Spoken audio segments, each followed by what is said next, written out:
Hey guys, it's Jaden and welcome back to RuPaul's Drag Race All-Stars 5, Episode 3.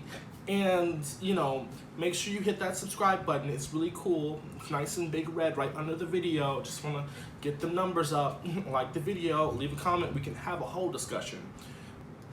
Today's video is just...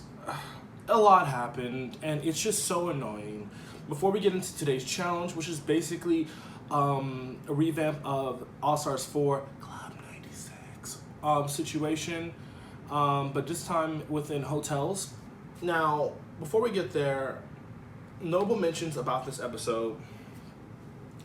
Alexis is still making a lot of commentary about... Sorry, Alexa just keeps going off. Miss Mateo keeps making a lot of commentary about essentially how Miss Cracker had said that thing to Angina last episode, being like, I would have whited out your name because you just seemed like you didn't want to be here, which, whatever. But Miss Mateo really took it to heart to really keep going in on this point. And Miss Cracker said, I'm sorry. Mayhem said, I don't believe it. And I'm just like, what? What has Cracker done to Mayhem outside the show? Because I'm gonna be honest, people have talked about Mayhem being that girl, and especially within like SoCal, and she's that queen. And I know you're not supposed to judge people off of the show. However, I'll be honest, maybe she's very sickening in person, very live, but on the show she's very lackluster. And for her to really just be out here just like talking a lot of mess, especially about like someone who's on your season, like I really want to know what is the drama between like Miss Cracker and Mayhem outside of this, because it seems like, or maybe it's just the editing, it seems like Mayhem is really coming hard for Miss Cracker, and I'm really just confused as to why. Like, it doesn't make much sense to me, because I'm like, what the hell did she do to you? Like, or what the hell did she do to Blair? Like, Blair's kind of just there and just saying things a couple times, but not really. I don't know. Lord Jesus, I don't know. It's just weird, completely weird, and I don't know. She's talking a lot of mess for someone who isn't really delivering up to the standard that, everyone's kind of put her on this pedestal. Granted, that is to say, this is a TV show, so it is what it is. But I do like Mayhem as a performer, as a queen, but like right now this attitude or the editing, essentially how everything is being made up, it's just not a fan of this. And that also goes for Miss Mateo, because I'm like, girl, shut up. Like, it's been done. She apologized. Y'all didn't want to accept it. Who the hell cares at this point? It's not Miss Cracker's duty to sit there and keep trying to apologize to people who don't want to listen to her. Like, it's no one. Like, this stuff just bugs me, because it's like, why are you doing this? You're essentially piling on top of Cracker. Now, later on in the episode, Shea Coulee comes to Cracker's defense, which I'm here for, and essentially being like, we weren't talking about you. We weren't talking to you. She said what she said about she's happy to be with girls she respects. And then Alexis took it as like oh, you don't respect me? Girl, shut up. Like, shut up. Like, no one was talking to you. You were not in this conversation at all. This was between A, B, and I believe a C, but you weren't really in that conversation. You were, you know what? Juju B is also calling it out, and I would love to see her be a really good professional commentator. I would totally watch a nice Juju B commentary track on the episode. Like, I just wholeheartedly would love to see it. I think we could get her on a nice like situation like Terrace House, or that British show where we just watch British people looking at TV, discussing TV. It's really weird, but I would totally watch Miss Jujubee out here doing it. Just saying, content is key. So essentially, going into the challenge, I'm sorry for the rant. Basically, the teams got split up into Jujubee, India, and Alexis. Then we had Mayhem, Blair as one team of 2, and then we had Mariah, Shea, and Cracker together as another team of 3. Now, essentially, the girls have to basically make a nice little hotel room, which, cool, here for that. Yeah, it was fun. It was cute. We got the point. Let's get into actually what their rooms were and how they actually did in the challenge. Juju India and I'm not gonna say that, Miss Mateo, tired of her going on. Essentially, we're like giving you this. I believe they did Glamazone. It was some safari-esque situation. I'll be honest, I thought their room looked really crappy. I didn't like it at all. I just didn't think that it was good. I get what they were trying to go for, this whole safari vibe, like you're really out here in a safari, sleeping under the stars. But I just thought it really wasn't good. That bed looked horrible. That bed looked unappetizing. You know what I'm saying? It just wasn't good. So like, cut that one out. I do think that India was falling behind inside of this challenge. Alexis was just there, and dang it. And Juju was easily a standout because I thought Juju was really running the show. Everything that Juju said was funny. Everything that Juju said, like your eyes pointed towards Juju because Juju was being that girl. She was the image in the whole track. Then we hit up Mariah, Shane, Cracker doing the Golden Gals Palace, which is basically an homage to Golden Girls, and they each played some type of parodied version of the girls of, I believe, Blanche and B, and I'm not going to act like I know all their names. I've seen the show. I think it's cute, but I'm not out here just like watching it day in and day out. I thought their room was cool. I thought that Cracker was delivering a couple of jokes. I thought, honestly, their presentation was fine. I thought they had the best room. In my opinion, I think they had the best room. I thought it was really just nice. It kind of really reminded me of Shea Coulee's entrance look, but I enjoyed it. I don't know. I enjoyed exactly what they were giving. I thought the bed looked great. I thought that was like a nice, coiffed, crisp bed. That's what you would find with old ladies. And maybe they fell too hard into like the Golden Girls aspect of it, but maybe they should have also probably chosen something different in the sense of being like not Golden Girls, because it seems like the judges were really going hard for them because it was Golden Girls, which I don't think was fair. It was judging them on a different standard than you were judging everyone else, and that I wasn't a fan of that. Then we can talk about Mayhem and Blair and their 24-karat room, which I'll be honest, I thought their room was okay, but do I think like they were really selling the room? They kept saying rich. It was trying to be like a Club 96 situation. That was kind of, it was what it was. I like their room. I think it was an okay room. I thought the two of them together doing the job of three people with two people, I think they did a good job. I thought some of their banter was fun. I think Blair was really a little bit stronger than Mayhem in this challenge, but I can see like them really switching off their roles of who was going to be the dominant person, who was going to be the dominant person next. It was really good. I enjoyed like their banter. I just really did not like Glamazone. It was just trash, utter garbage, boo boo. Could not believe it. I don't ever want to see it like again. It really. I'm not gonna get into it. Anything else notable? Oh, we basically have our special guest this week, which I'm mentioning only because like they were actually part of the challenge. We have Nicole Byer and Martine Lawrence Bellard, some British man. I'm not entirely sure. I think he does furniture. Maybe he does fashion design. Not entirely familiar, but that has never stopped me before. First up category is three looks in one. And first up is Miss Blair St. Clair. I do declare she is serving a look. I'm here for this. Very housewifey, you know, kind of going back to her old aesthetic to me, but then she just jumps to this mod 60s vibe. Like, I'm going out on the town. The girls know my name. You know, I'm going to see Charisse's play. You know, she don't know Charisse.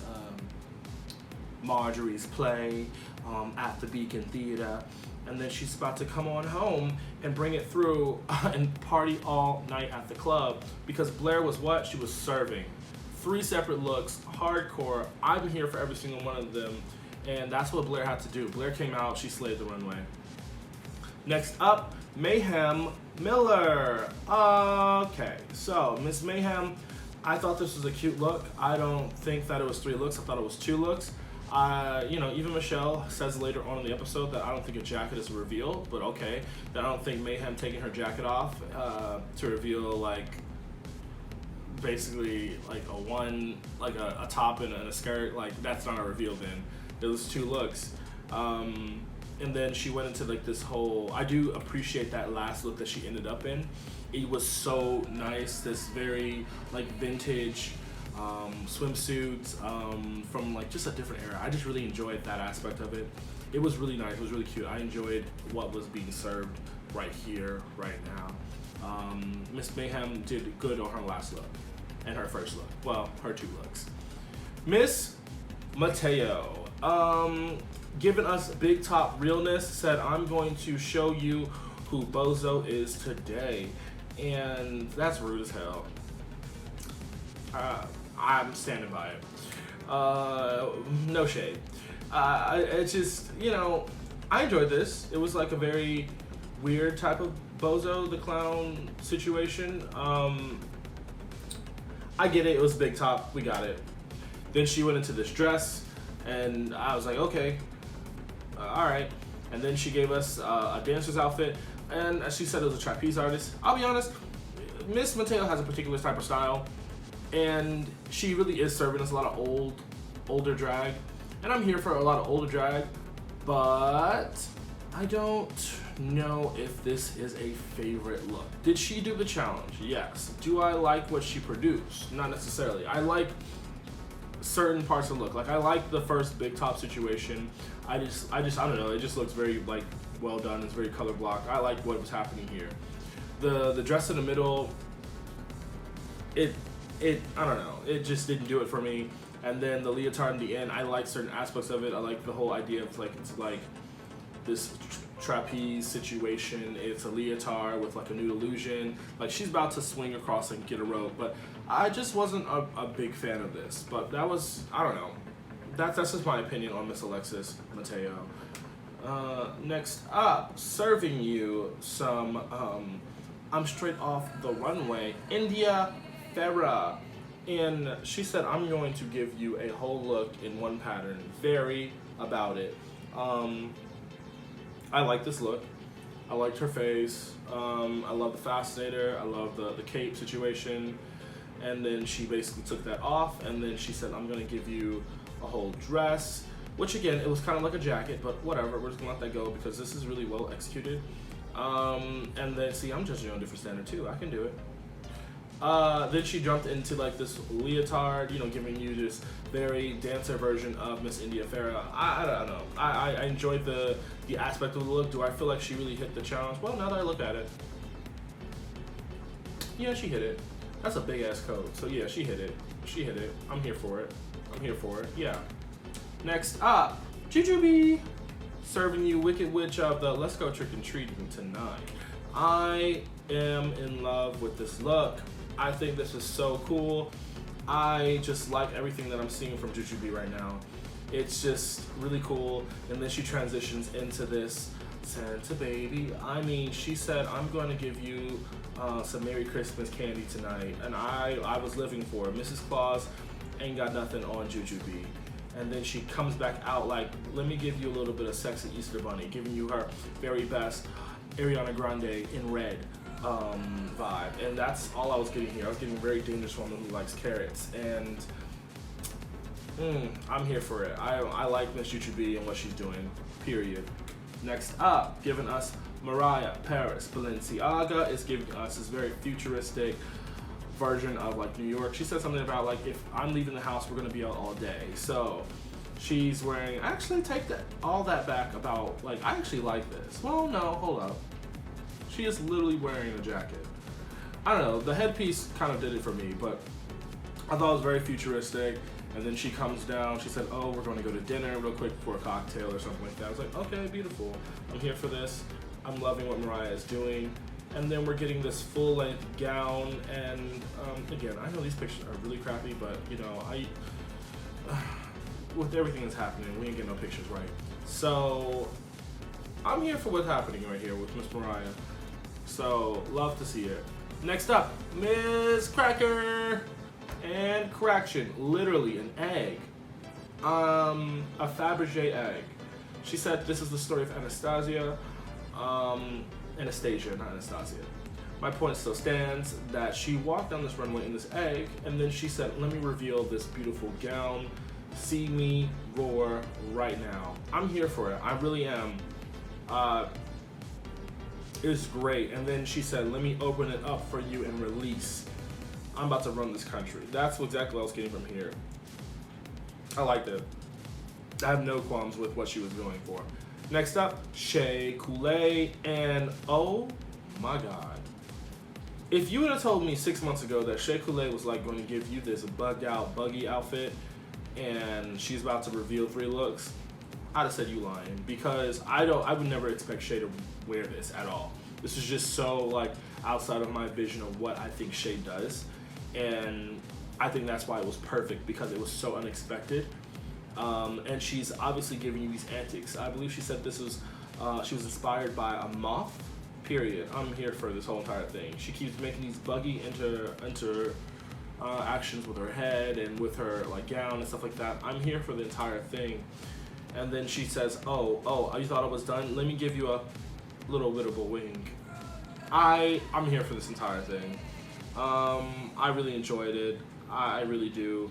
Michelle and them said it was crafty, which I thought was like, I wouldn't say it was crafty. I don't think it was the worst at all. Do I think it was the best? No. Do I think it was the most unexpected? Yes. I think that this is a good situation. But at the same time, like, them basically calling, I don't know, she hit the challenge in the head, so I was here for this entire outfit. She tried something different, and I think she executed it really well. So, woo! Essentially, we're getting into basically tops and bottoms and the safes. The tops of the week essentially are the winners, or the group challenge, kind of winner, was the 24 karat experience with Blair and Mayhem, and then Jujubee ended up winning the entire thing this week because, you know, she was what? That bitch. She did such a good job in her challenge.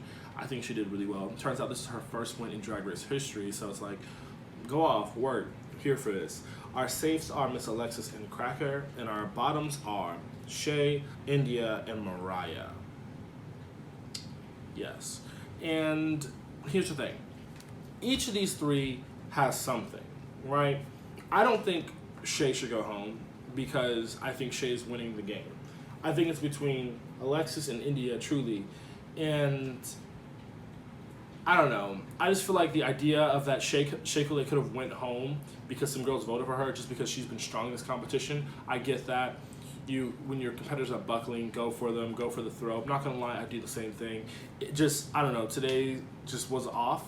It just felt like so wrong to see Shea Coulee even be put into this position, especially when I don't think that it was really a miss, but it was a lot of subjective thinking, so I guess that is that. So Jujubee is essentially having to lip sync against our lip sync assassin, who is Monet Exchange. I have been hearing a lot about Monet, but maybe that's because I listen to Sibling Rivalry, and I just follow Monet, and Monet is always talking about something. So, they're lip syncing to Juice by Lizzo. I don't think Juju knew the words at all. Juju wasn't winning this. I know someone commented, I believe last week, about like Jujubee and Alexis have a chance of winning lip sync. No, you're not gonna win lip sync if you don't know your words. You're not. I mean, Jujubee is technically, I guess, an iconic lip sync assassin in her own right, but at the same time, I'm like, yeah, you were gonna beat Monet in this one.